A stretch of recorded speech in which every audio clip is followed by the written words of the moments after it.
We are starting a brand new module in reading this week, Module 9. Module 9 is called From Farm to Table. And in this module, you will learn all about how food gets to our tables, and oftentimes that begins at a farm. So, our very first story this week and for the module will be called How Did That Get in My Lunchbox? The Story of Food.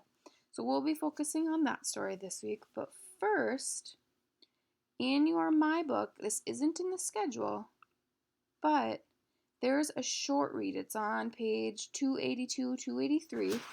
It has great ideas from great parents. It's just a short read, just to read before. It's kind of fun. And once you read that, then you can go on to your first story. So first, in our short read, we have some brand new vocabulary words. We have 4 words here. So let's talk about them first. So our very first word is agriculture. Agriculture is the practice of farming, producing crops, and raising animals. A lot of people in our community are in agriculture because they either farm or have animals. Our second word in our short read will be reap. When you reap a crop, you cut and gather what you need from it. So another word for this vocabulary word would be like harvest. If you harvest a crop, you cut and gather what you need from it. Our third word would be nutrition. Nutrition is the process of eating the right kinds of foods to be healthy. We should always try to have good nutrition. And the last vocabulary word in this story, in our short read, is tilling. If you are tilling the land, you are preparing the soil for farming and raising crop. So in this picture, they kind of show a piece of machinery that tills the land. So those 4 words will be in your short read. Then you'll have your story for this week that we'll focus on. It's called How Did That Get in My Lunchbox? And this story is an informational text, okay? Informational texts give facts and examples about a topic. Authors often organize informational texts by using headings and subheadings. They might organize their ideas by central ideas, and each central idea is supported by key details. They may include visuals such as charts, diagrams, graphs, timelines, and maps. And social studies topics texts include words that are specific to the topic. Okay, so informational texts, they're just giving us facts and examples about a topic.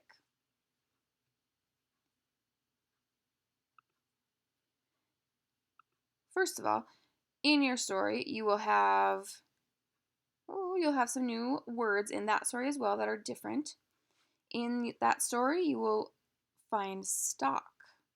A stalk is the main stem of a plant. So kind of like the trunk of a tree, that's kind of like a stalk.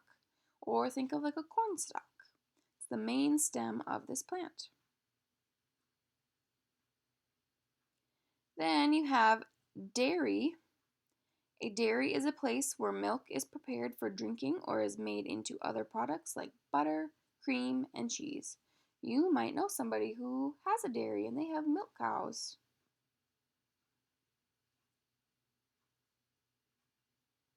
Another word you'll find in your story is curds. Curds are the lumps that form in milk when it turns sour. Oof.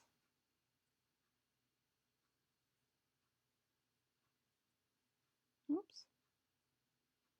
Here we have tingly. Something that feels tingly, stings a little, or feels prickly. So maybe you've fallen and gotten a scrape and it might feel tingly. It stings a little bit. Then we have scarlet. If something is scarlet, it is a bright red color, and they show us that in this picture. It's bright red. Scarlet.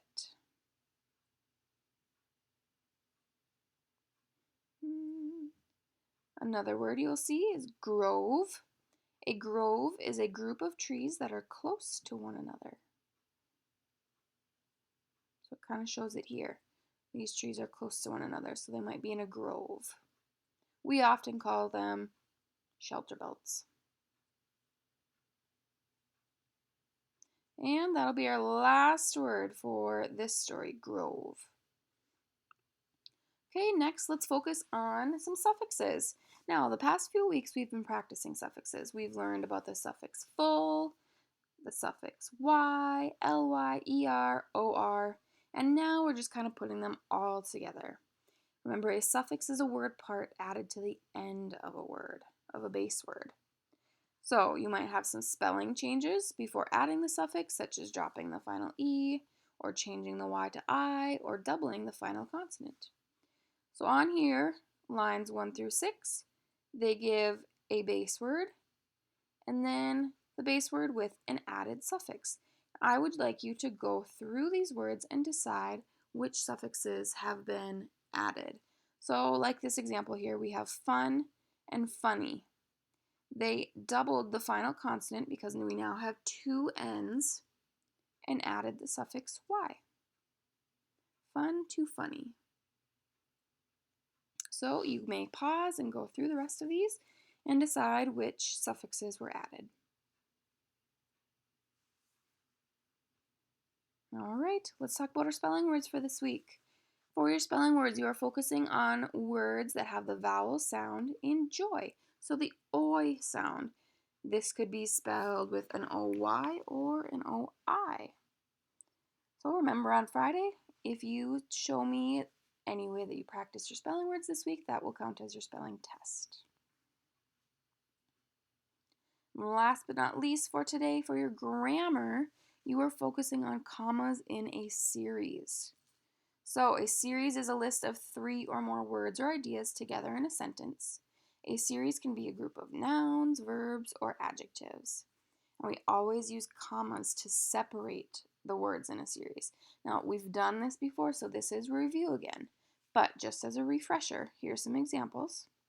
The weather was hot, humid, and wet as they hiked through the jungle.